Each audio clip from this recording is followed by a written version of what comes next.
Mga kapatid sa pananampalataya, papaano kaya natin malilinisan ang mga kalawang sa ating mga puso? Ito po ang paksa ng ating khutbah. Lahat po tayo ay may mga kalawang sa puso. Magkakaiba lang ang kapal, magkakaiba ang nipis. Ngunit lahat po tayo may mga kalawang sa puso. Ano ba ang mga kalawang sa puso? Bawat kasalanan na ating magawa ay tuldok ng itim sa ating puso. Sa bawat gawin mo na kasalanan ay tuldok na itim sa puso mo. At kapag ikaw ay nagtauba, nagrepent, nagbagong buhay, tinalikdan mo na ang mga gawain na makasalanan, nililinis ng Allah ang mga tuldok na itim.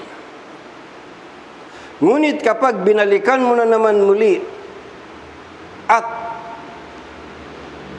hindi ka na nagtatauba, magiging lubusan ng itim ang puso mo.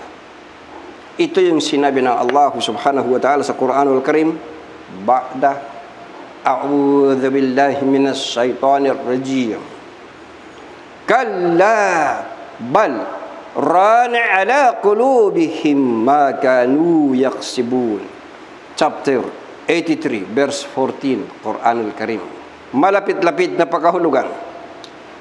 Hindi, ngunit sa kanilang mga puso ay naroroon ang ran na kinagawian nilang matamu. Ano itong arran na nabanggit sa Quran?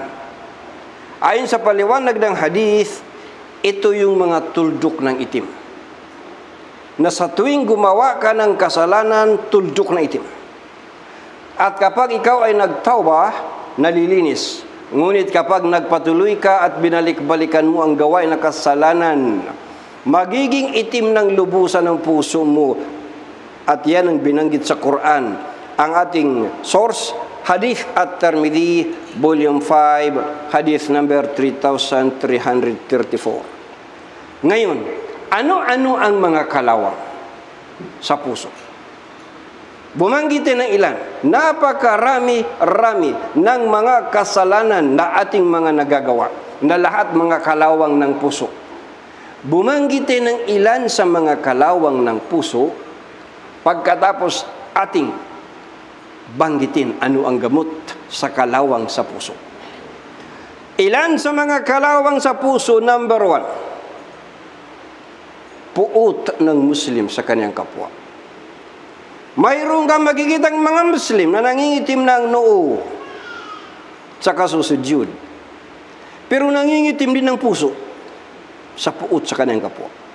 Number 2, nakalawang sa puso, inggitan. Kapag ang kapitbahay mo nakabili ng ganito, nakabili ng ganiri, ay hindi ka makatulog sa inggit. Ito po ay kalawang sa puso. Kasama ito sa mga kasalanan. Number 3, nakalawang sa puso, inaalagaan na pangmatagalan na sama ng loob. Kapag ikaw ay nag-iisa, kapag ikaw ay matutulog sa gabi, ini-imagine mo, ipina-flashback mo yung kasamaan mo ng loob. Allahu Akbar. Hindi mo mapatawad lagi na ikaw ay nanggigigil sa samaan ng loob sa tuwing maala-alam siya. Number 4, nakalawang. Ito iniisa-isa natin ang mga kalawang sa puso. Para malaman natin mga kapatid, gaano katindi ang sitwasyon ng mga Muslim at ano ang gamot sa mga kalawang sa puso. Ano ang panlinis sa mga kalawang sa puso? Number 4, nakalawang sa puso. Kawalang tiwala sa kanyang kapatid. Pinagdududahan mo kapatid mo.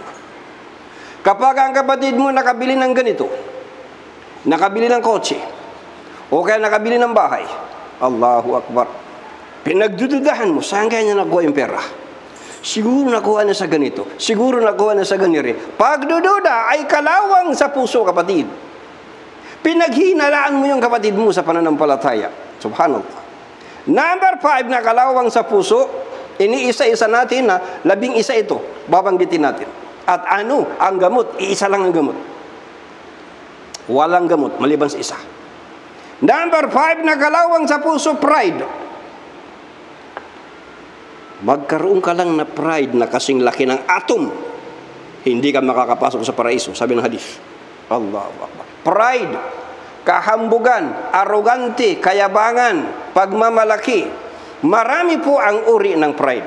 Mayroong academic pride, financial pride, economic pride, family pride, maraming klase ng pride. Halimbawa ng academic pride. Sasabihin ng mama, alam ninyo, galing ako sa Islamic University ng Madina. Galing ako ng Islamic University ng Al-Azhar. Ang kaalaman ko ay magnanimous. Kayo galing lang kayo sa lokal, laki mga kwenta. Tawag dyan, academic pride.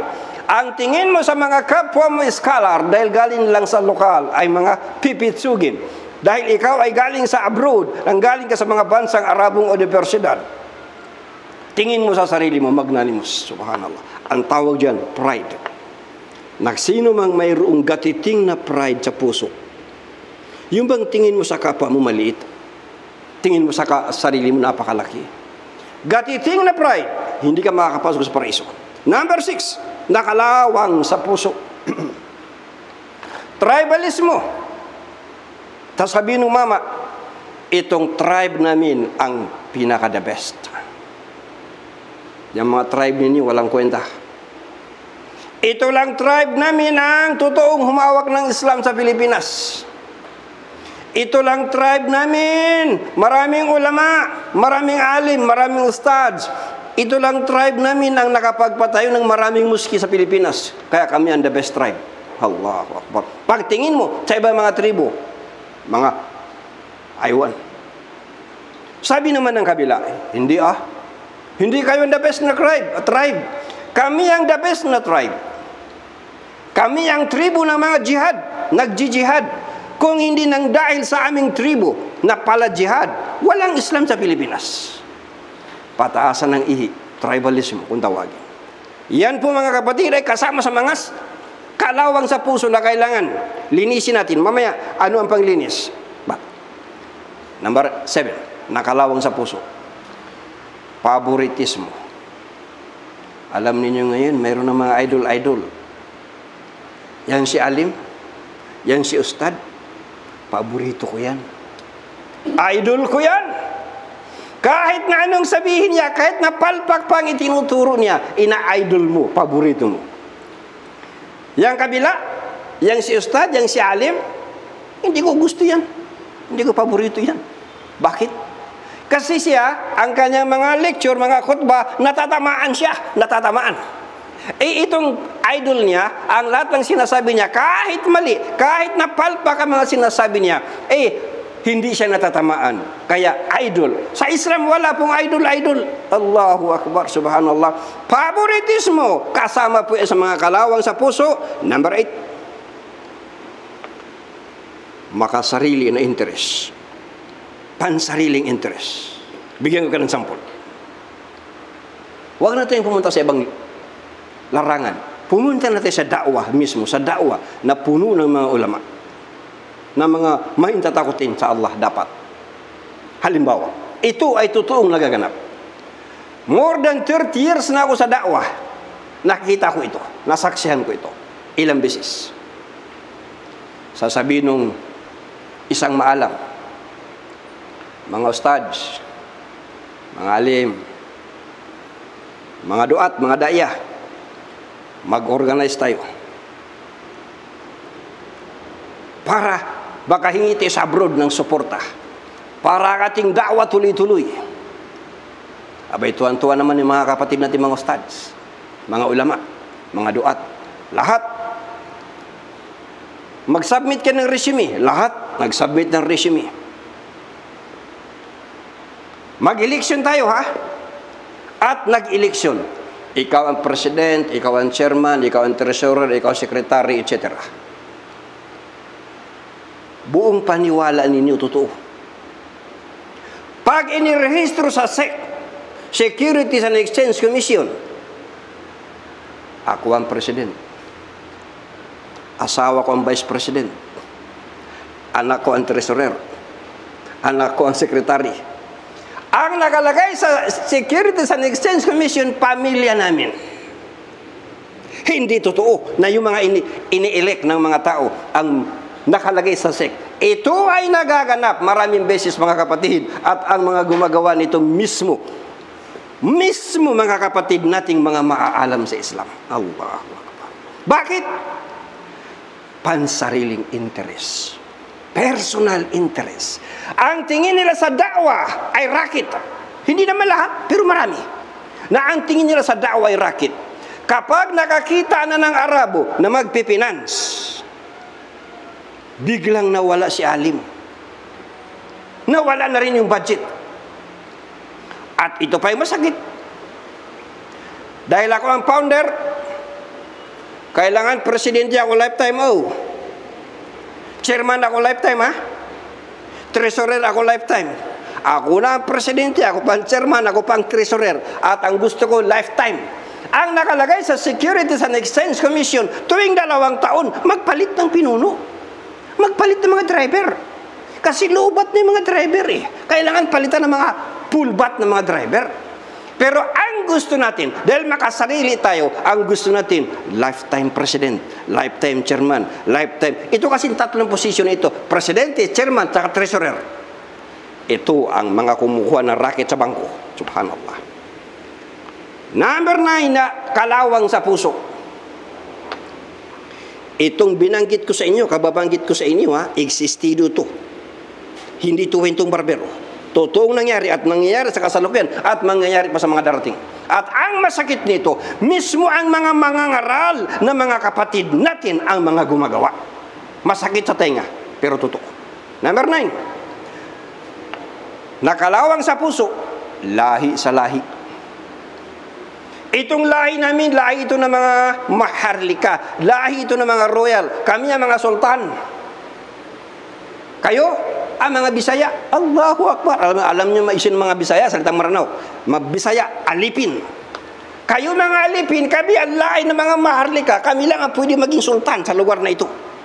Lahi sa lahi, subhanallah. Number 10, ito ang masaklap.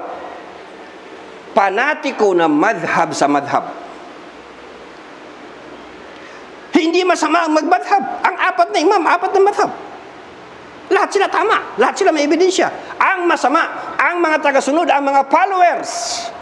Sasabihin ng mga followers, kami lang ang tama. Lahat kayo kafir, mga musyrik. Kayo lahat mali, kayo lahat impyerno. Kami lang ang tama. Ito mga kapatid ay napakalagitong kalawang sa puso. Pag hinatulan mo yung kapatid mo ng kafir, nang hindi totoo, babalik sa iyo, ikaw ang kafir. Kaya masaklap. Last na lang nakalawang sa puso. Grupo sa grupo. Kapag kagrupo mo, ka-uniforme mo, kagrupo mo, ang gaganda ng batian ninyo. Pag hindi niyo kagrupo, hindi niyo binabati. At kung magbatian man kayo, kung pupunta ka sa kanila, babatiin mo sa kanila sila, walang kabuhay-buhay na paglalapat ng mga laman o mga palad.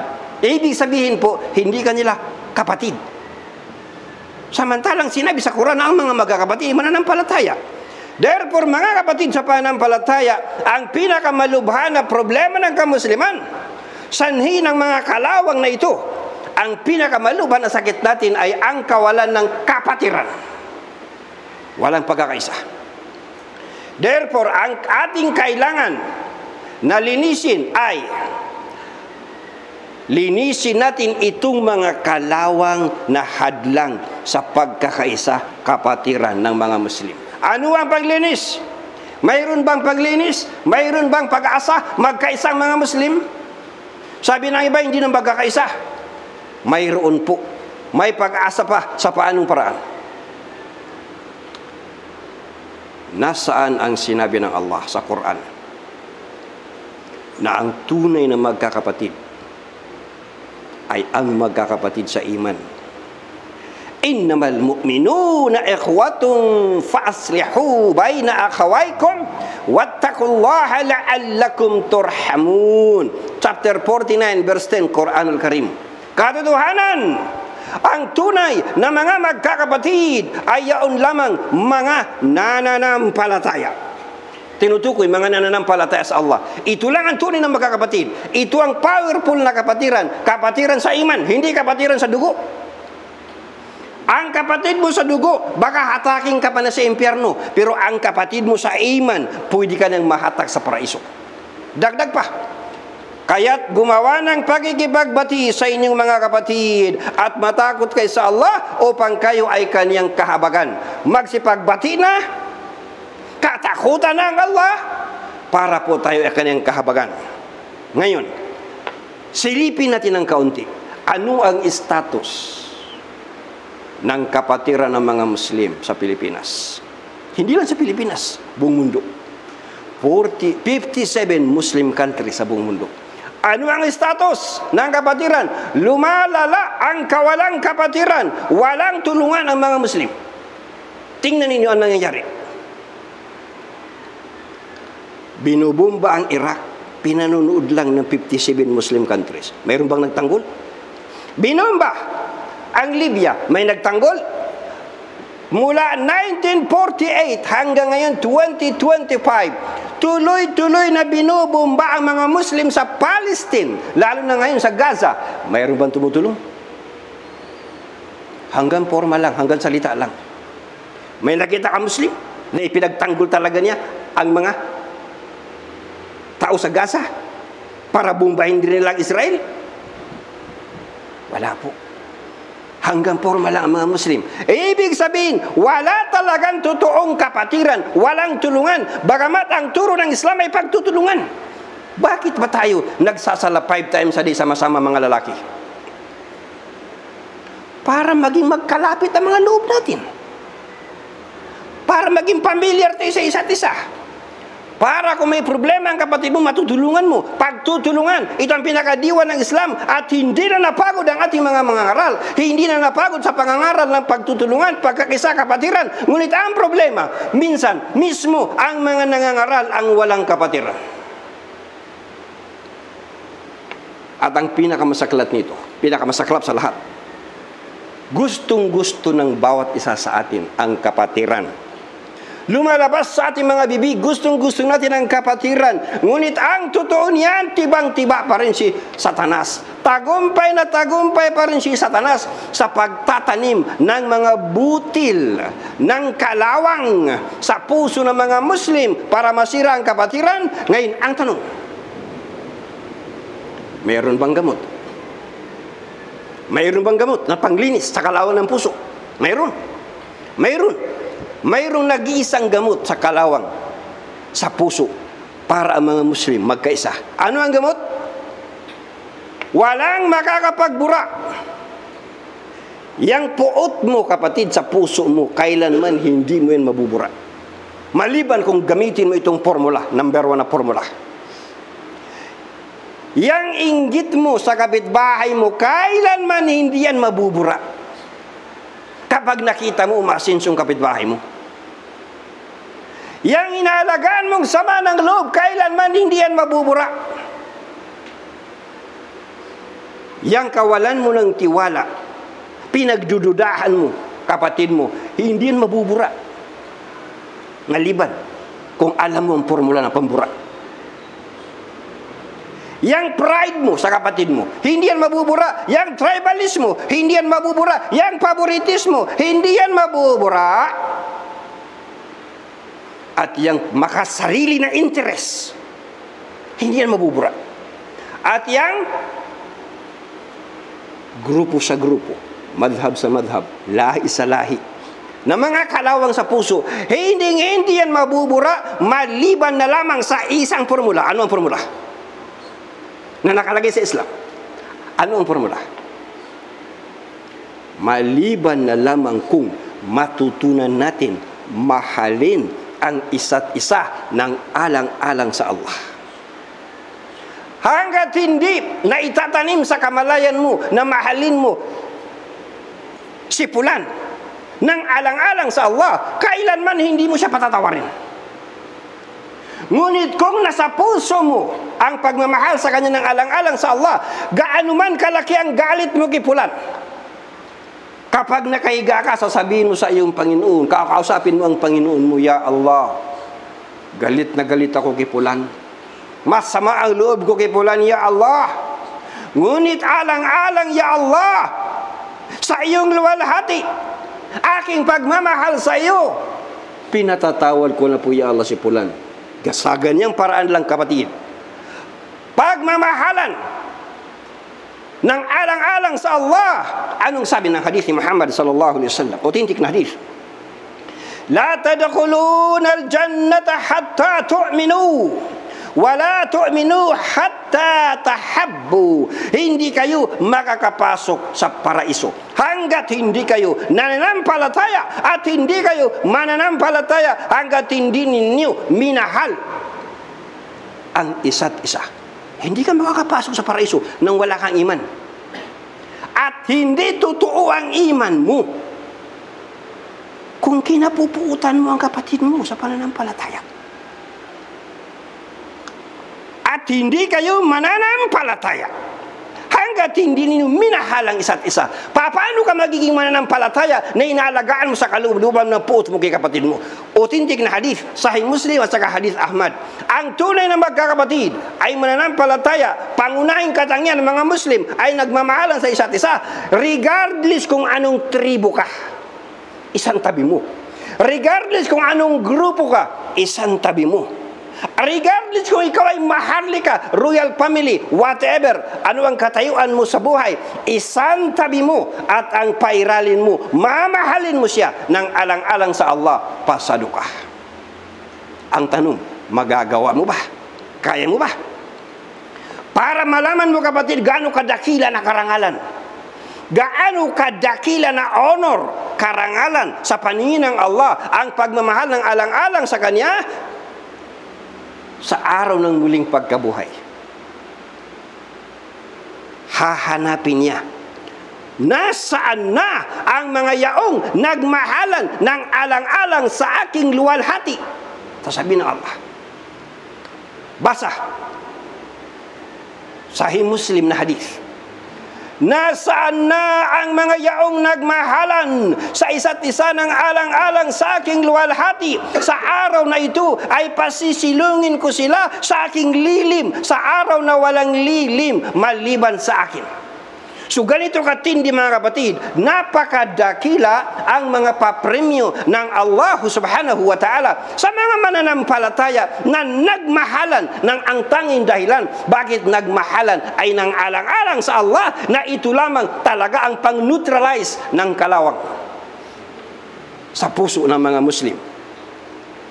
Dito natin makakamit ang tunay na pagkakaisa. Isang uri ng pagkakaisa na ang pinagmulan ay liwanag ng Islam. Ito, hanggat ang bigkis na uugnay sa atin ay hindi ang bigkis ng pagmamahalan sa isa't isa, hanggat hindi ang bumibigkis sa atin ay pagmamahalan ng alang-alang sa Allah, kailanman hindi mawawala ang puot mo sa kapatid mo, kailanman hindi mawawala ang inggit mo sa kapatid mo, kailanman hindi mawawala ang inaalagaan mong sama ng loob sa kapatid mo, kailanman hindi mawawala ang iyong kawalan ng tiwala sa kapatid mo, kailanman hindi mabubura ang tribalismo, pride na pride, grupo sa grupo, at iba pa mga kalawang sa puso. Kaya kailangan natin intindihin na sa pamamagitan lamang ng pagmamahalan ng mga Muslim ng alang-alang sa Allah, magagawa mo na gustuhin sa kapatid mo ano ang gusto mo sa sarili mo. Anong sabi ng hadith? La yu'minu ahadukum hatta yuhibba li akhihi ma yuhibbu li nafsi. Walang sino man sa inyo ang talagang mananampalataya. Ganito kasakit. Authentic po na hadith, Sahih Al-Bukhari, Sahih Muslim. Walang sino man sa atin ang totoong mu'min, mananampalataya. Ulitin. Walang sino man sa inyo ang talagang mananampalataya hanggat hindi niya ginusto para sa kanyang kapatid ang anumang kanyang gusto para sa kanyang sarili. Abay, ang daming bagsak rito. Sinabi niya, hindi ka totoo na mananampalataya hanggat hindi mo ginusto para sa kapatid mo ano ang gusto mo para sa sarili mo. Authentic na hadith, Sahih Al-Bukhari, Sahih Muslim. Ngayon, dahilan sa pagmamahala na ito ng alang-alang sa Allah. Alam ba ninyo kung gaano katindi? Sa araw ng muli pagkabuhay, gaano katindi ang mga nagmahala ng alang-alang sa Allah. Bibigyan sila ng Allah ng member ng liwanag na mismo ang mga propeta, mismo ang mga martir ay maghahangad na sana nagkaroon din ng ganung klaseng member ng liwanag. Ganito katindi itong pagmamahala ng alang-alang sa Allah na tinatalakay natin, na ito lang ang nag-isang faktor na makakapaglinis ng puso natin upang mahalin natin ang bawat isa at may tanim natin ang totoong kapatiran. Bilang katibayan, napipremyuhan ng mga member ng liwanag ang mga yaong nagmahalan ng alang-alang sa Allah. Hadith At-Tirmidhi. Sinabi ng Allah, ang mga yaong minahal ang isa't isa ng alang-alang sa aking luwalhati, kahit na gaano kasama ang loob mo sa kapatid mo, ay sinabi mo sa Allah, Ya Allah, pinatatawad ko na siya, minahal ko na siya ng alang-alang sa iyo, aking Panginoon. Ganito katindi ito. Kapag nagawa mo ito, napakagaling na ng iman mo. Ulitin natin, basahin. Sinabi ng Allah, ang mga yaong minahalang isa't isa ng alang-alang sa aking luwalhati ay magkakaroon ng mga member ng liwanag, at ang mga propeta at mga martir ay maghahangad na sana sila mayroon din ganun. Hadith At-Tirmidhi. Mga kapatid sa pananampalataya, hanggat hindi natin natututunan na itanim sa ating puso tutuhanan talaga na mamahalin mo ang kapatid mo, anong tribo man siya, anong grupo man siya, ano man siya na klaseng Muslim, ay minamahal mo kahit na hindi mo siya gusto, minamahal mo siya ng alang-alang sa Allah. Ito ang pinakadakilang na pag-ibig, ito ang pinakadakilang na pagmamahal ng alang-alang sa Allah. Kahit sino, anong tribo niya, ay hindi mo pinipili, pinamahal mo siya ng alang-alang sa Allah. Hanggat hindi ito na itatanim sa ating kamalayan, kailanman hindi matutunaw ang mga kalawang sa puso ng mga Muslim. At kapag hindi natutunaw ang mga kalawang ng puot, ang mga kalawang na inggitan, ang mga kalawang ng sama ng loob, anong aasahan mo na habag ng Allah? Anong aasahan mong habag ng Allah na darating? Ang darating po hindi habag ng Allah. Ang darating, puot, kapahamakan na galing sa puot ng Allah. Ipalayo natin ng Allah. Barakallahu li wa lakum fil Qur'anil azim. Wa nafa'ani wa iyyakum bil ayati wa dhikril hakim. Wa taqabbala minni wa minkum tilawatahu innahu huwas samiul alim.